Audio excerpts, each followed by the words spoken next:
Hello. Hello, my dears.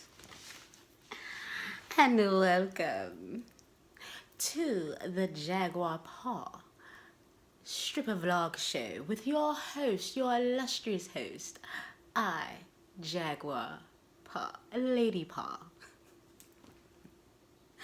Y'all got the excuse, y'all gotta monitor what I watch because I just finished watching Bridgerton. Excellent show. We're gonna talk about it a little bit. Anyway, how are you guys? Yes, hey, what's up? Yeah, so if you haven't watched it already, I strongly urge you to watch this show, Bridgerton. Now, the reason why I like it, first of all, so if you've watched some of my past videos, we've been talking about sexual marketplace value. We also talked about main woman versus being the side woman, some of the pros and cons, and who would you rather be. So I feel like this is somewhat along the lines. Now, in this show, Brenda saying, y'all gotta excuse the lighting. This was like as good as it was gonna get. And I said, you know what, as opposed to delaying the video any further, let me just go ahead and do the video. So anyway, in the show, all right, so first of all, let's talk about what it was about.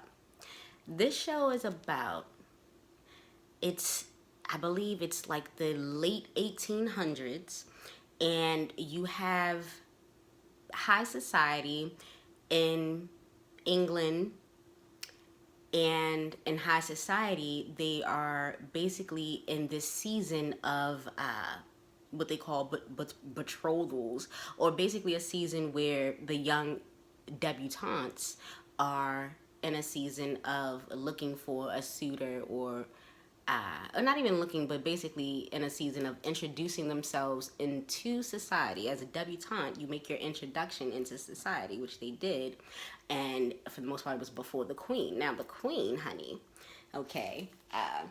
First of all, so the leading character, Daphne, she goes before the queen, and the queen, she looks her up and down, and she's flawless, my dear.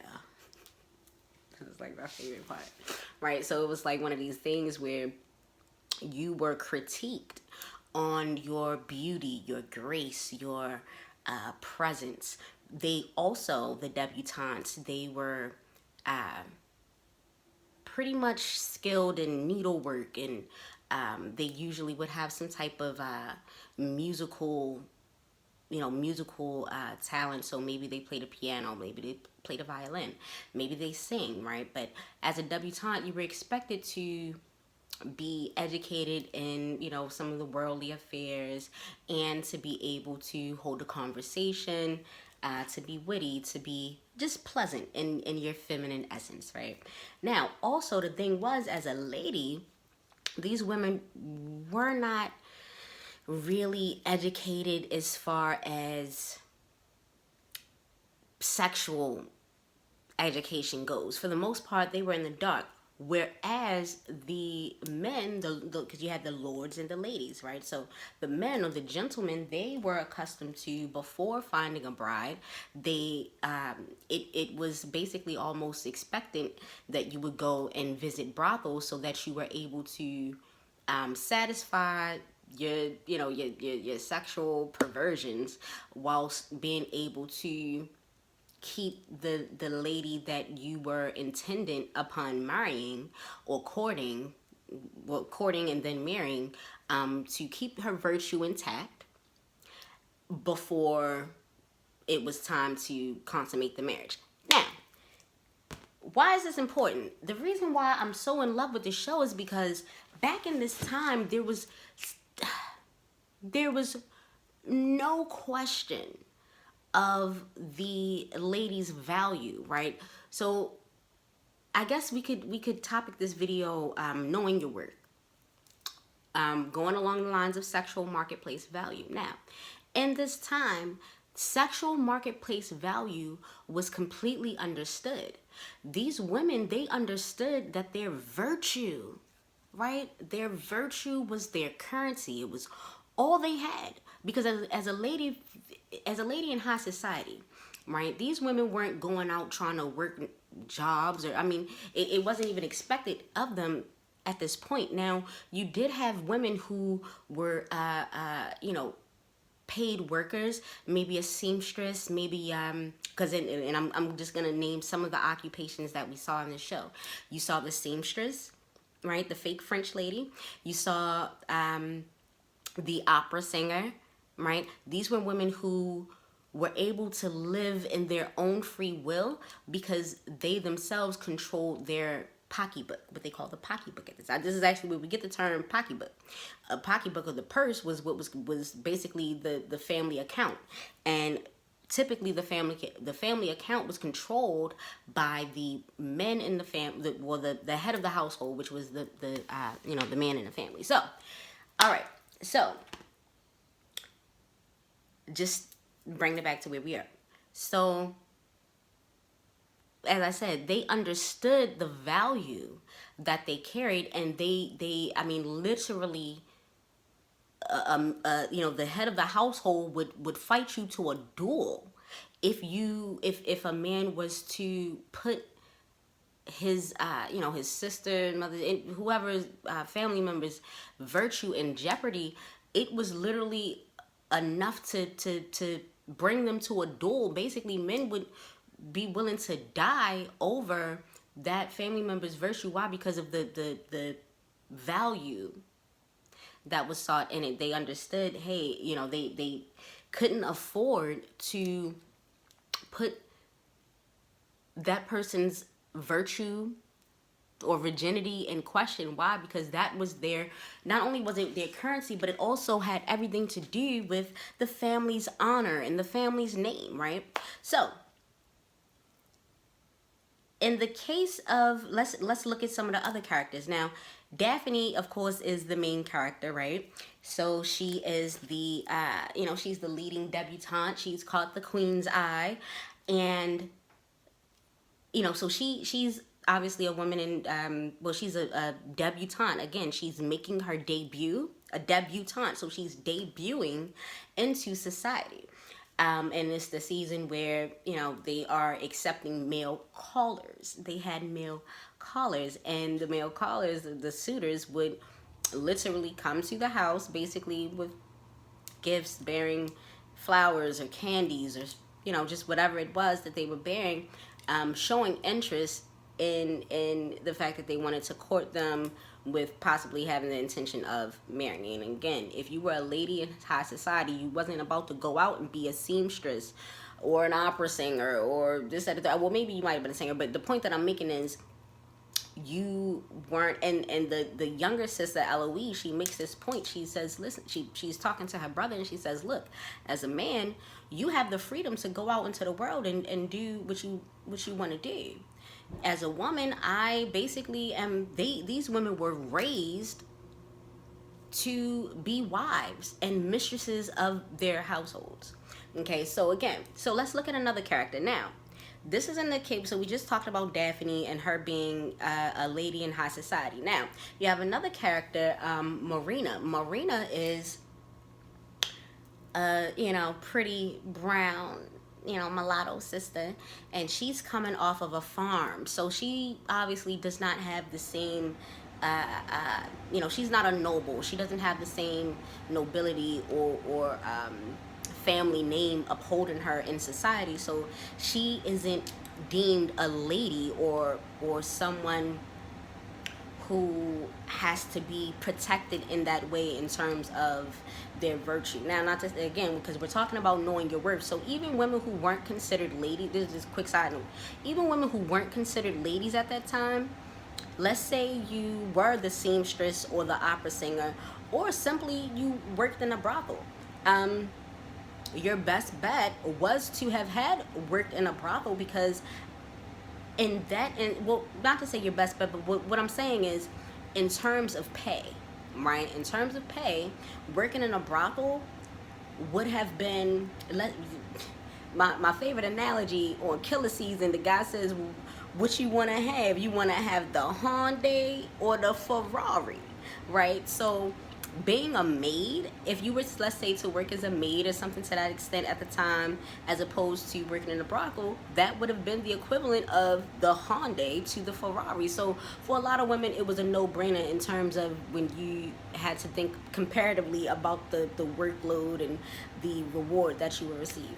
So anyway, quick side note. So again, this character Marina, she comes in, she's like off of a farm or something, but she's beautiful. And because she's being brought into a household who, you know, I mean, the household, what is it, the Featheringtons, right? So she's being brought into a household who has this nobility, and she can now be looked at as a lady to with whose virtue is to be protected and courted and then to be wed. Only problem, this bitch pops up pregnant. She's already pregnant now. I mean, just the mere thought, if someone was to, if someone said you was in a back alley and somebody was holding your hand a little too wrong, that was enough to ruin you. To ruin your name before a woman with no money, no family back, and no support. Again, it was literally looked at as damn near life or death, right? In terms of your situation. So for her, what did she have to do? She had to bite the bullet and basically acquiesce to a situation that she, as far as her own personal feelings, she wasn't feeling. Remember, they put her in front of it was some older guys, and then she did like the guy Colin, then that fell off, and then this girl had the audacity, right? And I hope this is a spoiler alert. Listen, if you haven't already watched Bridgerton, go back and watch it, because I'm about to spoil it for you, okay? Now, and so she's like, okay, I drunk the tea. I'm not with child anymore. The guy comes around and says, well, listen, my brother, seeing as how he took liberties with your virtue, I want to do the right thing and marry you, support you, and make sure that you are well taken care of. And she's like, I do not know this man, and I do not love this man. I cannot. Yo, I was looking at the screen like,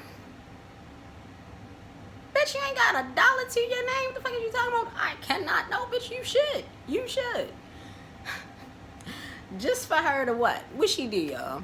She sat up there, turned around, seen she was pregnant, and then turned around, and then you just seen her riding off in the carriage with the guy. So the moral to that story was, at the end of the day, what would you rather have?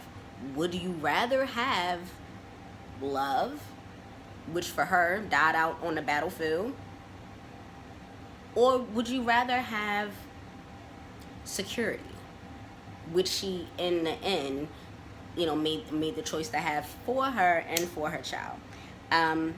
Anyway, so again, you know, if you haven't already watched it, watch it. Like I said, I really, really like this show. It does a wonderful job in explaining, just, you know, not explaining, but displaying.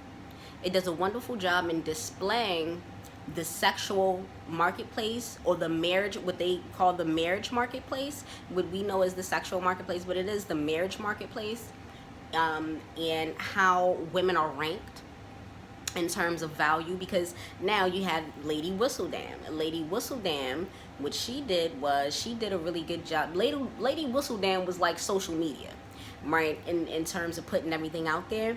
And what she did a really good job of was highlighting how the Duke, honey, had his eyes on Daphne. Now, what did this do? And this is another point I want to make.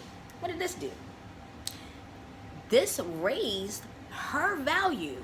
Why? Because of the Duke's rank, the fact that she had not just, you know, not just a commoner, not just a lord, but a duke's. She had the attention of a duke, and it signified that she was desirable. So then what happened?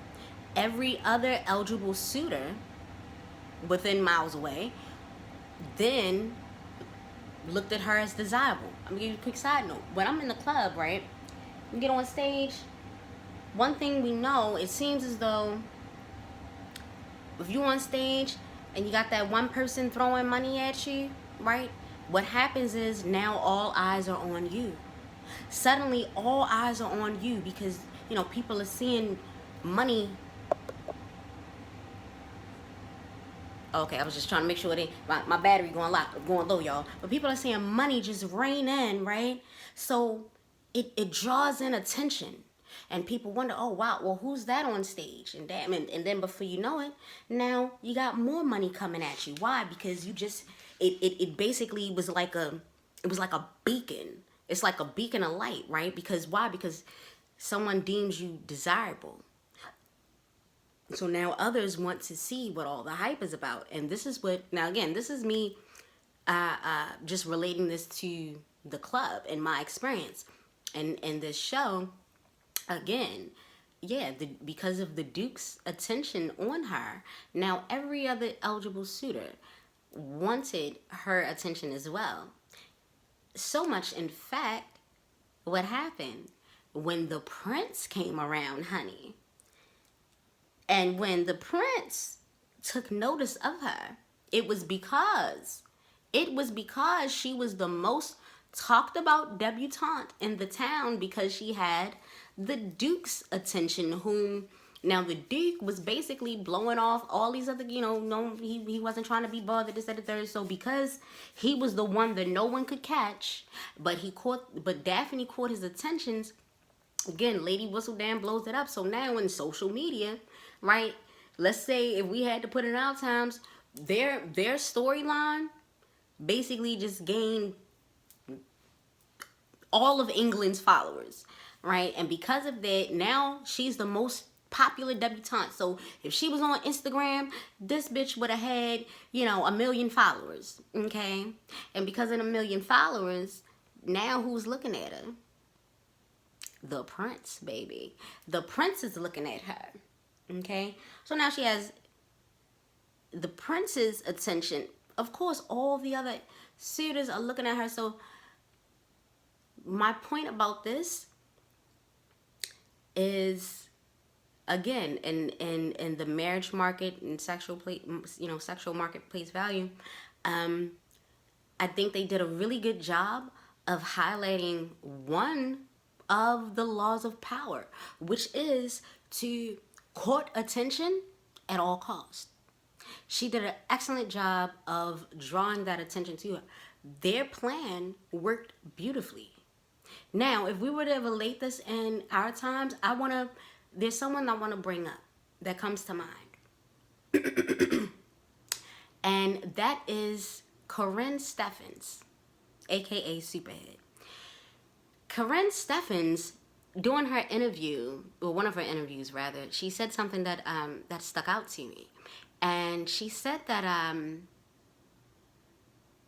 great men want to be in the limelight of other great men. She said something, she probably not word for word, but that was the point that she was making. And what she meant by that was the fact that she had been with so many notable celebrities, everyone from, you talking, everybody from Shaq to Tiger Woods, I don't know. From Tyrese to Tiger Woods, I don't fucking know. This bitch, you get what I'm saying? She's, as far as notoriety goes, she's been there. So for not to say the average guy, but for other guys, knowing that she's been with these, and then she always talks about her relationship with Lil Wayne. She actually made it a fact. She said, if she could be laying in a bed with her guy, if Lil Wayne calls, she's going, right? But that wasn't the point. That wasn't what had actually stuck out to me. What stuck out to me was, again, when she just made mention of the fact of how she said, yeah, great men want to basically, in other words, it's an ego boost, right? They feel as though if, like, oh wow, you was with you dated, I don't know, you dated you dated Jeezy, right? You was fucking on Jeezy, you was fucking on. So if I can get with you, now I feel like I'm at that level too. And again, this is what she explained to be men's thinking, and that made a lot of sense to me. So we see this in Bridgerton. And even though it was somewhat of the reverse, but still, she was the most popular and the most sought after. So it was an ego thing. The queen told him, the prince, talking to the Prince of Prussia, she said, well, look, Daphne's she is the diamond debutante. You shall court her. Who else would you be courting? She's got 1 million followers. She didn't say that. I'm saying that. Yeah. So yeah, she courted attention at all costs, and because of that, you know, yeah, she definitely caused other great men to want to follow in what they thought was the Duke's footsteps. So just to I'm today is just, I guess, basically just a rant. I watched Bridgerton. They are due for another season. I'm looking forward to it. But yes, so court attention at all costs. The right attention, though. Take every opportunity to be as feminine as possible when you are in the presence of men, because they will take notice. I was at the carryout today, right? And my little ghetto self was ordering a chicken box and a half. But I did it so eloquently, dear. First of all, I had called in. But when I got there, I was just like, oh, yes, I called in 4 wings and Western fries and a half and blah, blah, blah, blah, blah. Oh, yes, thank you. Appreciate it. Thank you. So I sit down, and I'm sitting waiting on my food, just like how I'm sitting now. And before the guy left out, he said, because I caught him looking at me a couple times, but he said, miss, I just wanted to let you know, I think that you are very beautiful. Like, I'm not trying to hit on you. I just wanted to let you know, just everything about you, the way you speak, the way the way you speak, the way you walk, your voice, everything. I just think you're very beautiful. I said, thank you. Thank you. I really appreciate the compliment. I ain't do all that. But that's how I was feeling in my mind, baby. Learn to receive. Even if it's something as small as a compliment in your feminine energy, learn to receive. And take every opportunity to be as feminine and as womanly as you can, because men will take notice. Anyway, all right, that's all I got for right now, y'all. I definitely will have some more meaningful content coming very, very soon. I just wanted to share this rant with y'all. And also, what did you think about the main woman versus side woman pros and cons video? I'd definitely like for you guys to share some comments, maybe even some stories. In fact, if you'd like, let me know. Do you want to see a part 3? Comment down below. Like, comment, share, and subscribe. And thank you for watching. Till next time, y'all.